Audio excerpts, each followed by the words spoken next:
The use of guns by police is unusual, but still makes big headlines. Innocent people, as well as armed criminals, have suffered. In January 1983, Stephen Waldorf nearly died after being shot by police. They'd mistaken him for a violent criminal who was on the run. In September 1985, Cherry Gross was shot when police looking for her son Michael burst into her home. The incident was to lead to a reduction in the number of police officers allowed to carry guns. Boxing Day that year saw Errol Walker shot in the head when police stormed a flat in Northolt where he had killed a woman and was holding her 4-year-old daughter hostage. A police stakeout at the Sir John Soane Museum in February 1987 left armed robber Dennis Bergin dead. 2 members of an armed gang were to die 6 months later at Plumstead Abattoir.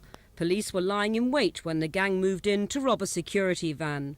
The following November, an armed robber was shot dead by a police marksman following a £10,000 raid on B-Jams at Woolwich. The number of Met officers authorised to carry guns has been almost halved in the past 5 years, from 13,500 in 1983 to something over 7,000 last year. The number of times firearms have been issued has dropped dramatically, but the number of incidents when shots have been fired has altered little.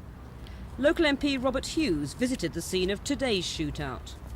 We're satisfied on the face of it that the police were doing a good job, and indeed we congratulate them on apprehending these criminals. Our concern, of course, relates to the fact that the shootout, started by the criminals, happened in a quiet residential street at a time when people might be taking their children to school.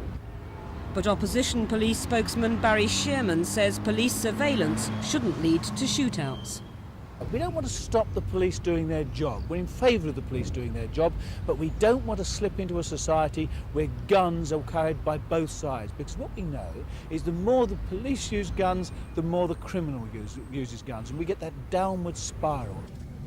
He's called for a statement from the Home Secretary, but the Home Office says there won't be one until all the facts are known. Barbara Long, Thames News.